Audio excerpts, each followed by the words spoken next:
सबसे पहले तो जो है कास्टिंग क्या होती है, किसे बोलते हैं कास्टिंग। मतलब शुरू से अगर कास्टिंग डिफेक्ट के बारे में पता करना है तो सबसे पहले हमें पता होना चाहिए कास्टिंग कैसे होता है, किसे कहते हैं कास्टिंग।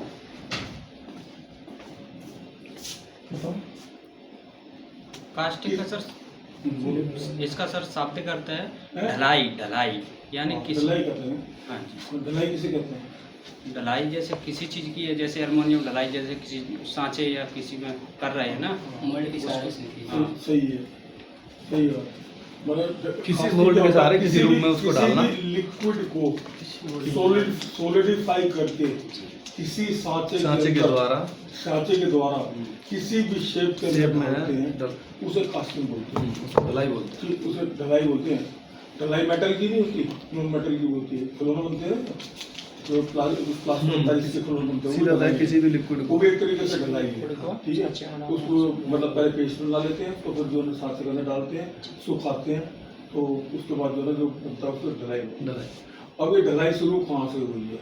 शुरुआत के अंदर ढलाई जो है ना, पहले टाइम पे जो आज से 1000 साल पहले, 2000 साल पहले जो है ढलाई जो शुरू हुई है, वो क्या होता था कि पहले लिक्विड मेटल को लिक्विड कर दिया जाता था। छोटी छोटी भट्टियाँ होंगी उनके पास में, ठीक है, और उसको जो है वो ग्लोवर वगैरह थे नहीं, लाइट नहीं थी, तो एक वो होता था ना, क्या बोलते थे जो हाथ से भी चलाने वाला, वो नहीं, हाथ से तो बाद में आए थे। अच्छा, पहले वो होता था पंप। हाँ, खाल होती थी ना किसी की। अच्छा हाँ ठीक है, वो जो बीन बजाते थे सर, वो हाँ, जो उसमें भी हवा भरते थे। उससे हवा भर के और उससे जो है उसको कोयले को गर्म करके और तब जो है मेटल को मेल्ट करके और मेटल को मेल्ट करके उसको क्या करते थे, एक इम्प्रेशन बना दिया जाता था। जैसे सपोज त्रिशूल बनाना हो, तब समय तो ढाई ये त्रिशूल बनते थे, या बहुत ज़्यादा बड़ी कास्टिंग होती थी तो बनती थी, ठीक है। हाँ, तो उसमें जो है त्रिशूल बनाना, किसी तलवार बनानी है, भाले बनाना, ये सब। तो वो जो है वहाँ से जो है कास्टिंग शुरू हुई। ढांचा बना लिया उन्होंने तो रेत के अंदर, और उसके अंदर मेटल को पोर कर दिया, तो वो शेप ले ली, उसको भी फिनिशिंग कर दिया, तो उसे बोलते हैं कास्टिंग वहाँ से शुरू हुई है, ठीक है। उसके बाद में फिर जो है कास्ट इसको जो वो कास्टिंग थी उसको बोलते थे सैंड कास्टिंग, रेत की कास्टिंग। रेत के अंदर पैशन बना लिया और उसके अंदर जो है मेटल को डाल के उसको शेप ले लिया, उसको बोलते हैं सैंड कास्टिंग। उसको टेम्परेरी मोल्ड कास्टिंग भी बोलते हैं आज की तारीख में। Temporary mould casting, temporary mould मतलब हर कास्टिंग के बाद में आपको जो है ना दोबारा बनाना पड़ेगा। उसके बाद में फिर टाइम चेंज हुआ, लोगों ने दिमाग लगाया, कहते नहीं यार ये तो बार बार जो रेत में जो है पैशन बनाना पड़ता है, फिर वो खराब हो जाता है, फिर दूसरा बनाना पड़ता है। तो उसके बाद जो है फिर उन्होंने जो है एक मोल्ड बनाया, मेटेलिक मोल्ड बनाया, तो मोल्ड बनाया, उसके अंदर एक कैविटी बनाई और कैविटी के अंदर मेटल को पोर करने लगी, और उसको पोर करने के बाद में जो है ना कास्टिंग को आगे उसको बोलते हैं ग्रेविटी कास्ट, यानी कि मेटल को बाई ग्रेविटी कैविटी के अंदर डाल दिया, और जिस समय वो पोर मतलब जो कास्ट हो गया, सोलिडिफाई हो गया, उसको निकाल कर अलग कर लिया, उसको बोलते हैं ग्रेविटी कास्टिंग। उसके बाद में फिर जो है कुछ लोगों ने और दिमाग लगाया, कहा नहीं इसमें भी वो नहीं हो रहा, अब जो इसको तो प्रेशर से डालो, जल्दी जल्दी कास्टिंग कर देंगे, तो प्रेशर डाई कास्टिंग आ गई। प्रेशर डाई कास्टिंग के में क्या होता है कि पहले मेटल को कैविटी होती है, फंडा वही है, कास्टिंग का फंडा वही है, एक कैविटी है, चाहे वो मेटलिक है चाहे सैंड की है, वो एक कर्व है, उसके अंदर मेटल को पोर करना है, लिक्विड मेटल को पोर करना है, सॉलिडिफाई होने के बाद उसको निकाल देना, उसको कास्टिंग बोलते हैं, ठीक है। उसके बाद ये प्रेशर डाई कास्टिंग है। प्रेशर डाई कास्टिंग में उसको जो फोर्स से डाला, फोर्स से डाल के तो उसमें 3 फोर्स होते हैं जो प्रेशर डाई कास्टिंग होती है। पहला जो प्रेशर होता है वो मेटल के अंदर फिलअप करता है, प्लंजर मेटल को डाल के पिस्टन से अंदर को ठोक देते हैं, ठीक है, वो फिल करता है। दूसरा उसको कंप्लीट करता है, दूसरा फोर्स, सेकंड फोर्स होता है कंप्लीट करता है, और थर्ड फोर्स जो होता है ना वो क्या करता है कि इसके अंदर जो पिन होल ब्लो होल जो रह जाते हैं, मतलब कोई गैप रह गया, उसको स्क्वीज करके दबा के बाहर निकाल देता है, उसको बोलते हैं इंटेंसीफायर। वो हाइड्रोलिक के साथ में 2 प्रेशर तो हाइड्रोलिक होते हैं, तो हाइड्रोलिक पॉकेट होती है, और तीसरा जो हाइड्रोलिक के साथ में नाइट्रोजन का प्रेशर होता है, सिलेंडर रहता है, वो नाइट्रोजन का सिलेंडर होता है, तो 2 प्रेशर लगते हैं उसके अंदर, नाइट्रोजन प्लस हाइड्रोलिक, तो दोनों प्रेशर लग के उसको स्क्वीज कर देता है, मतलब भींच देता है उसको, उसके अंदर पिन होल ब्लो होल वगैरह जो है यदि किसी तरीके से बन गए हैं तो वो बाहर निकल जाए। ठीक है, तो ये होगी प्रेशर डाइवर्सिटी। उसके बाद में फिर सर जो ये नाइट्रोजन हम यूज़ कर रहे हैं ये सिर्फ प्रेशर के लिए यूज़ कर रहे हैं, नाइट्रोजन डाली भी जा रही है इसमें? नाइट्रोजन जो हम यूज़ कर रहे हैं प्रेशर, खाली प्रेशर यूज़ कर रहे हैं उसमें डाली भी जा रही है, पर्जिंग भी हो रही है? नहीं, पर्जिंग नहीं, खाली प्रेशर है बस। प्रेशर जैसे सपोज मैं इसको अपने हाथ से ही दबा रहा हूँ, हाँ सिलेंडर हमने लगा दिया। हाँ दबा रहा हूँ मैं, और मैं दूसरे हाथ में लगा के दबाऊँ तो स्पीड बढ़ जाएगी, मतलब उसका प्रेशर बढ़ जाएगा। तो दो हाइड्रोलिक एक नाइट्रोजन का जरूरत क्यों पड़ी? हाँ, नाइट्रोजन का उसको एडिशनल प्रेशर दे दिया ना, नाइट्रोजन जो है उसको एडिशनल प्रेशर देता है। ठीक है, प्रेशर नहीं था, एडिशनल प्रेशर देता है नाइट्रोजन। ठीक है, तो उसको नाइट्रोजन भी इसलिए यूज करते हैं प्रेशर के लिए, उसके अंदर थोड़ा कंप्रेस्ड होती है नाइट्रोजन, तो नाइट्रोजन इसलिए यूज करते हैं, ऑक्सीजन को यूज करते हैं और फिर हाइड्रोजन यूज नहीं करते, लेकिन नाइट्रोजन के अंदर जो पावर होती है इसलिए उसको एडिशनल प्रेशर के रूप में इसको यूज कर सकते हैं। तो दो प्रेशर हो गए, तो तुम्हारा एक हाइड्रोलिक प्रेशर और एक थर्ड होगा जो इंटेंसिफायर जो ना, इसका डाई कास्टिंग के अंदर बहुत बड़ा रोल होता है। यदि ये सही नहीं है, अब जैसे कल एक प्रॉब्लम दिखाई थी मेरे को, ब्लो होल वगैरह थे उसके कास्टिंग के अंदर, यदि नाइट्रोजन थर्ड प्रेशर जो है वो प्रॉपर नहीं लगेगा, प्रॉपर तरीके से नहीं लगेगा, तो क्या कहते हैं जो है मतलब पूरा प्रेशर नहीं लगेगा, तो उसके अंदर जो है ब्लो होल वगैरह रह जाएगा। ठीक है, तो उसको बोलते हैं इंटेंसिफायर। आगे फिर इसके बाद में जो ना स्क्यूज कास्टिंग। स्क्यूज कास्टिंग के अंदर क्या होता है, पहले के दो प्रेशर, ग्रेविटी तो हो गया, ग्रेविटी तो है ही है, जो मेन है वो तो ग्रेविटी है, ग्रेविटी के बाद में दूसरे ऑपरेशन शुरू होते हैं। तो क्योंकि प्रेशर डाई कास्टिंग में पहले मेटल को प्लंजर के अंदर डालते हैं, भाई ग्रेविटी ही डालते हैं। ठीक है, तो क्या कहते हैं इसमें स्क्यूज कास्टिंग के अंदर क्या होता है कि मेटल को डाला और डालने के बाद में उसको भींच दिया, जैसे वो बनाते हैं ना, क्या कहते हैं गाँव के अंदर सेवैयाँ वगैरह बनाते हैं। ठीक है, तो उसको भींच देते हैं प्रेशर डाल के, तो उसके अंदर उसको स्क्यूज कास्टिंग बोलते हैं। उसके अंदर स्ट्रेंथ आती है, जो पिन ब्लोअर वगैरह जो होते हैं वो नहीं रहती है, यानी वो थर्ड प्रेशर का काम करती है, direct first pressure third pressure, second pressure नहीं होता। ठीक है, तो उसको स्क्यूज कास्टिंग बोलते हैं। फिर सेंट्रीफ्यूज, जो होलो चीज ग्लास बनाना है, तो उसके लिए क्या करा, मेटल को डाला, उसको घुमा दिया कैविटी के अंदर, तो क्या वो चारों तरफ घूम जाएगा। ठीक है, और घूमने के बाद में जो है ये जो बनते हैं तुम्हारे, ये क्या कहते हैं प्लास्टिक रबर के खिलौने वगैरह बनते हैं, वो सेंट्रीफ्यूज कास्टिंग से ही बनते हैं। मतलब उसमें क्या होता है, चारों तरफ जो आईडी है, आईडी बोलते हैं ना, आईडी के अंदर बैटर चिपक जाता है, और उसके बाद में जो उसको बाकी बैटर को बाहर निकाल देते हैं, एडिशनल बैटर को बाहर निकाल देते हैं। ठीक है, और जो आईडी का है उसको निकाल लेते हैं, उसको जो है उसको बोलते हैं सेंट्रीफ्यूगल कास्टिंग। ठीक है, अब ये मतलब ये तो जनरली कास्टिंग के बारे में बता रहे। फोर्जिंग क्या होता है, फोर्जिंग में क्या होता है, किसी कोई रफ जो है कास्टिंग ले ली और उसको जो है डाई से, एक डाई होती है, तो डाई से जो है ना उसको फोर्स कर देते हैं, मतलब प्रेशर देकर उसको शेप में ला देते हैं। मतलब बेसिकली क्या है, मोल्टन मेटल को शेप में लाना है। जो कास्टिंग है मोल्टन मेटल को शेप में लाना है, और उसकी स्ट्रेंथ बढ़ानी है तो उसका ऑपरेशन दूसरा होता है, उसको एज कास्ट करना है, जब स्ट्रेंथ नहीं चाहिए तो उसको जो है ग्रेविटी कास्टिंग करते हैं। अब हमारे यहाँ अब जो है जो मेन आज का जो हमारा वो है जो टॉपिक है, जो हमारा आज का मेन टॉपिक है वो है कि हमारा जो अलॉय जो है वो डिफेक्ट्स में क्या रोल अदा करता है। ठीक है, जब हम अलॉय बनाते हैं, एल्युमिनियम को मेल्ट करते हैं, तो सबसे पहले तो जो है जो हमको इंटरफेयर करता है वो होती है नॉन मेटलिक इम्प्योरिटी।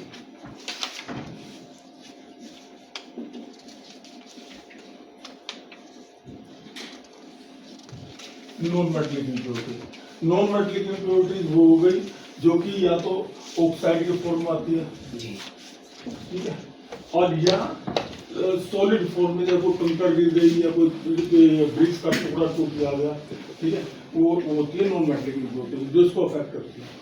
ये जो नॉन मेटलिक इम्प्योरिटी है ये करती है हार्ड स्पॉट जनरेट। ठीक है, ये हार्ड स्पॉट जनरेट करती है। और जो ऑक्साइड है वो क्या करता है कि मेटल की फ्लूइडिटी को अफेक्ट करता है, मेटल की फ्लूइडिटी को अफेक्ट करता है। वो कैसे? जैसे सपोज एक तेल है, जैसे तेल को आप ग्लास के मतलब कोई ग्लासी सरफेस है, टेबल के ऊपर ग्लास बिछा हुआ है, आप उसको जो है डालोगे, ड्रॉप डालोगे उसकी, तो क्या होगा, यदि वो प्योर होगा तो एकदम से फैल जाएगा। और यदि उसके अंदर जो है कुछ कंटामिनेशन होंगे, अनप्योर होगा, कुछ मतलब जो है अंडा कंटामिनेशन होगा, तो वो फैलेगा नहीं, वो एक जगह इकट्ठा हो जाएगा, बह नहीं पाएगा, प्रॉपर तरीके से बह नहीं पाएगा। समझिए बात को। तो ये जो है ना, जो ऑक्साइड जो है, ऑक्साइड यदि मेटल के अंदर है तो उसके फ्लो को अफेक्ट करेगा,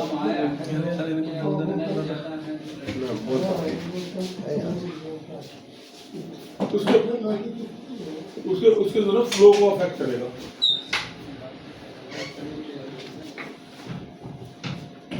क्योंकि वो उसके फ्लो को आगे नहीं बढ़ने देगा, क्योंकि वो कर्ड हो गया, मतलब सॉलिड मतलब सेमी सॉलिड कंडीशन के अंदर आ गया, तो उसको जो ना फैलने नहीं देगा। तो हम क्या करते हैं कि इसको ऑक्साइड को रिमूव करने के लिए हमने वो जो सिस्टम बनाया हुआ है उसको बोलते हैं डिफ्लक्सिंग। डिफ्लक्सिंग क्या करता है कि जो अंदर धसे हुए ऑक्साइड भी दो तरह के, एक तो वो है जो ऊपर आ गए ड्रॉस बना दिया, जो अंदर धसे हुए माइनर पार्टिकल है, बहुत माइनर पार्टिकल है, तो वो उसको निकालने के लिए हम क्या करते हैं, डिफ्लक्सिंग करते हैं। यदि हमारी डिफ्लक्सिंग प्रॉपर होगी तो कास्टिंग के अंदर कास्टिंग होते समय कोई दिक्कत नहीं आएगी, तो बेटर होगा। और नॉर्मल, और दूसरा क्या है कि ये जो ऑक्साइड होते क्या होता है कि जैसे सपोज ऑक्साइड ज्यादा है तो वो क्या होता है कि इसकी आईडी के ऊपर चिपक जाता है, दूसरे स्केलिंग में, ठीक है। और जहां इसने हीट ले ली वहां ये सॉलिडिफाई हो जाएगा। ऑक्साइड एल्युमिनियम ड्रॉस से ऑक्साइड नहीं बनता, लेकिन एल्युमिनियम ड्रॉस जब हाई टेम्परेचर ले लेती है 900 से ऊपर प्लस ज्यादा टेम्परेचर ले लेती है, तो वो जो है ना हार्ड हो जाती है और मेटल के अंदर टूट जाती है, हार्ड स्पॉट बना देती है, ठीक है। तो ये हार्ड स्पॉट की प्रॉब्लम इसलिए आती है। अब दूसरा जो है, दूसरी जो दिक्कत आती है वो होती है हाइड्रोजन की, गैस की, ठीक है जी। गैस जो है वो यदि हम ठंडा माल डाल दें, वैसे इंटरनेशनली जो है जो प्रोसीजर है अलॉय का, जो इंटरनेशनल प्रोसीजर है वो ये कहता है कि कभी भी मेटल को ठंडी अवस्था में फर्नेस के अंदर डालना ही नहीं चाहिए, उसको पहले प्री हीट करना चाहिए। मतलब सेंचुरी में जो है पहले प्री हीट करते हैं उसके बाद में जो है फिर क्या से मेटल को मेल्ट करते हैं। तो उससे क्या होता है, यदि डीमॉइस्चराइज होगा तो गैस बनेगी, जब गैस नहीं बनेगी तो डीगैसिंग करने की ज़्यादा जरूरत नहीं पड़ेगी, ठीक है। ठंडा मेटल जाएगा, ठंडा टूल जाएगा, या क्या नाम से जो किसी तरीके से जो है मॉइस्चर एंट्रैप होगा तभी गैस बनेगी, और बाकी तो कोई कारण है गैस बनने का, ठीक है।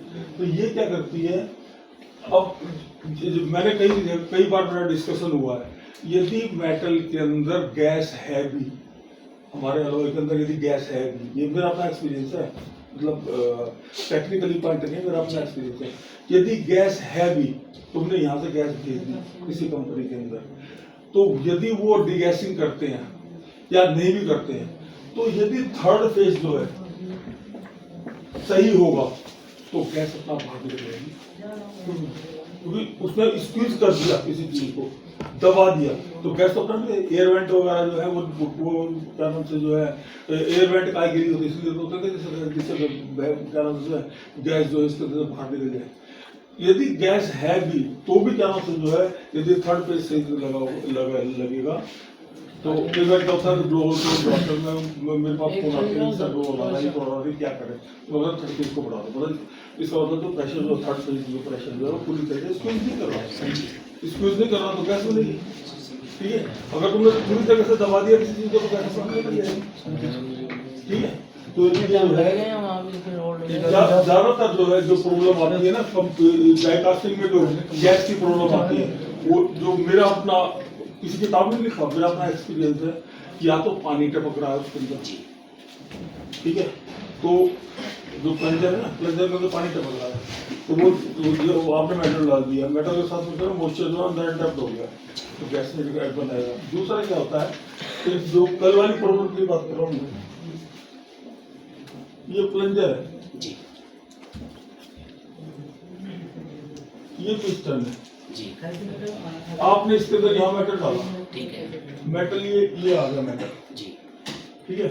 इसने पिस्टन ने क्या करा, इसको आगे धकेला, जी धकेलने के बाद में एयर यहाँ से आई जी और वो एयर जो है प्रॉपर तरीके से जो है मेटल तो यूं जाएगा ना, जी मेटल जब धकेलोगे तो यूं जाएगा ना, जी और यहाँ से जो है एयर भी साथ में चली गई और ये तुम्हारी कैविटी है, वो है डाई है, कैविटी है। तो ये जो एयर आई वो कहाँ जाएगी, कास्टिंग में जाएगी, यहाँ से सीधा डाई में कास्टिंग में जाएगी, ठीक है। कई बार ऐसा होता है। और दूसरा क्या होता है कि कई बार कई कंपनियों में मैंने देखा है कि जो ये इसको कूल करते हैं, डाई को कूल करते हैं, यहाँ जो है पानी टपक रहा होता है, कोई बूंद यहाँ पानी की गिरी और उसने मॉइस्चर बना दिया, और मॉइस्चर बनाने के बाद में तुमने जो है मेटल को जो है इसके साथ में अंदर ठोक दिया, ठोक दिया तो क्या हुआ, तो फिर जो अंदर हो जाएगा। तो कई बार जो है इस तरह की भी जो है प्रॉब्लम आती है। नहीं, तो वैसे और सर, कहते और हाँ। वो कह देते हैं जी आपका मेटल खराब है क्योंकि जो है उसके अंदर गैस है। भाई तो अगर उसके अंदर गैस है तो तुमने जो है तुम भी तो डिगैसिंग कर रहे हो। हाँ बिल्कुल, वे हमको एक बार जो है ना बिना डिगेसिंग के भेज दिया। हाँ हाँ, लेकिन तुम भी तो वहाँ डिगेसिंग कर रहे हाँ, हो, हाँ, तो इसका मतलब तुम्हारी डिगेसिंग सही नहीं है। हाँ, अब जैसे चाय देते हैं, अब मेरे घर के अंदर तो कोई ऐसे वो आता है ना, गैस वगैरह आता है, तो मैंने मिसेज को बोला हुआ है कि तुम जो है ना चीनी मत डाला करो, ठीक है, चीनी मत डाला, चीनी वो जो खुद अपने हिसाब से डालेगा। सपोज वो कहते हैं कि उन्होंने चीनी नहीं डाला, मेरी मिसेज जो है ना चीनी डालना भूल गई, और अगर वो भी चीनी डालना भूल गए, चाय पिएगा तो चाय तो मीठी नहीं है, अरे नहीं है तो तुम डाल लेंगे, और पीछे से नहीं डाली तो तुम डाल लो, ठीक है। तो मीठी चाय पीनी है तो तुम डाल लो, उसने तो नहीं डाली, मेरी मिसेज ने डाली, तुम डालो। तो वैसी है, यदि तुमने वो कहते हैं हमने डिगैसिंग नहीं करी है तो भैया तुम कर लो डिगैसिंग, और डिगैसिंग करने के बाद में डिगैसिंग मेटल को चेक कर लो, और उसके बाद में भी यदि ओके आ रहा है तो सैंपल तुम्हारा ओके आ रहा है, और कास्टिंग में तुम्हारा क्या कहते हैं जो है डिफेक्ट आ रहा है, गैस का डिफेक्ट आ रहा है, ये कल उसके उसकी बात बता रहा हूँ मैं। यदि कास्टिंग में तुम्हारा जो उसके अंदर भी उसके बाद में तुम्हारा डिफेक्ट आ रहा है तो तुम अपने प्रोसीजर को देखो, पीछे क्या हो रहा है वो मत देखो, तुम्हारे प्रोसीजर के अंदर क्या कमी है। तो ये मैं बता रहा हूँ ना, इसकी तरफ कोई ध्यान ही नहीं देता। या क्या करेंगे कि जो होल्डिंग फर्नेस है इसमें जो ऑपरेटर है वो क्या करता है कि कोई कास्टिंग रिजेक्ट हो गई तो उसने कुछ नंबरिंग दिखानी है ना कि मैंने इतनी कास्टिंग करी, 20 कास्टिंग करी, मेरा एक ही पीस रिजेक्ट हुआ, हो गए 4 में 3 को अंदर डाल देता है, 3 को अंदर डाल देगा, वो एक दिखाएगा जी मेरे 20 में से एक रिजेक्ट हुआ है, मेरी रिजेक्शन जो है बहुत कम है। तो कई बार होता है, मैं प्रैक्टिकल बता रहा हूँ, टेक्निकल पॉइंट ऑफ व्यू, ये जो प्रैक्टिकल पॉइंट है। तो वो 3 उसने जो इसके अंदर जो डाल दिया तो वो क्या करेंगे, वो तो ठंडा हो गया, वो भी गैस क्रिएट करेंगे, वो भी गैस क्रिएट करेंगे। तो कई बार जो है इस तरह की प्रॉब्लम होती है। देवेंद्र जी समझ गए बात को? ये मतलब जो है ये सेशन जो है वो कल वाली प्रॉब्लम के ऊपर ही मैं बता रहा हूँ आपको, ठीक है। ये तो हो गया सर इनकी डाई कास्टिंग के लिए। जैसे हम लोग अपने ये कास्टिंग करते हैं तो हमारे लिए कोई सजेशन बताओ। हमारा तो सजेशन यही है कि जिस समय मेटल भेजो आप उसमें जो है 3 चीज नोट कर लो।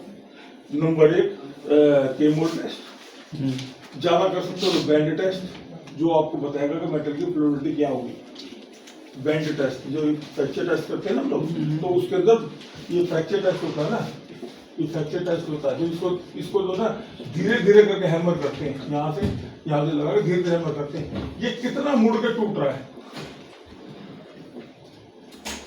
वो उसकी फ्लेक्सिबिलिटी बताता है। अब वापिस आए हम तो हम यहाँ आ गए। यदि ऑक्साइड ज्यादा होगा तो वो क्रक से टूट जाएगा, हार्ड होगा तो क्रक से टूट जाएगा, और यदि ऑक्साइड फ्री होगा तो वो जो है वो जैसे मैंने बताया ना तेल जो है मतलब कंटामिनेशन फ्री होगा तो वो ज्यादा देर दूर तक बहेगा।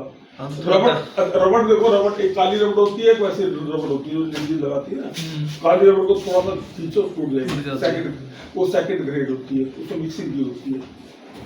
और जो वैसी होती है उसको कितना खींच लो नहीं टूटती, काफी दूर जाएगा। अगर सर हम बात करें ADC 6 और ADC 12, ADC 6 ज़्यादा लचीली होगी, फ्लेक्सिबल होगी, ADC 12 कम होगी। नहीं ऐसा कुछ नहीं है। ADC 12 जो है ना कितना है ये नहीं, मतलब लचीली ज्यादा नहीं, कितनी है।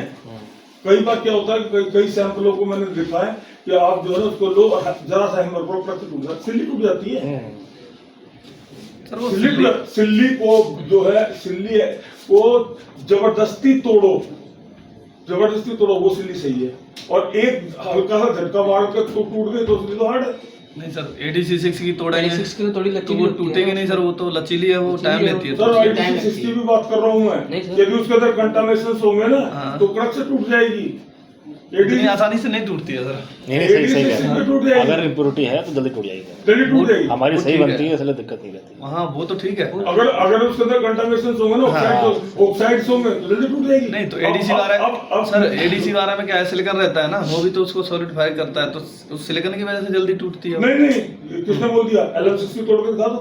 अच्छा, उसमें तो 13% होता है, तोड़ के दिखा दो LM60 कैसे टूट जाएगी। उसमें तो 13% ऐसे लिखा, मुड़ जाती है, टूटती नहीं। चेक करेंगे इसको।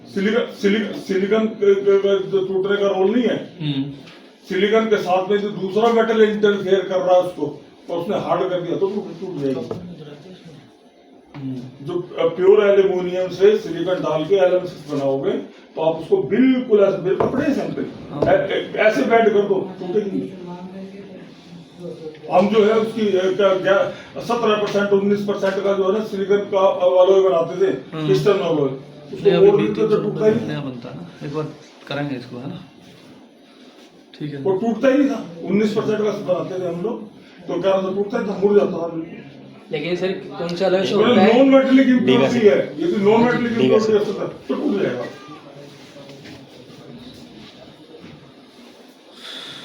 वो उसको मेटल को हार्ड कर देता है।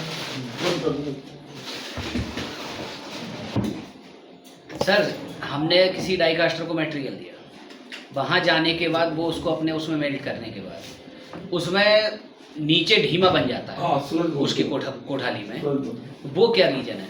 उसका रीजन ये है कि यदि आयरन, मैग्नीज प्लस क्रोमियम जी ये 1.8 से ज्यादा होगा तो जो है ये एक रिएक्शन करता है, केमिकल रिएक्शन। ये तीनों चीजें मिक्स है 1.8 से।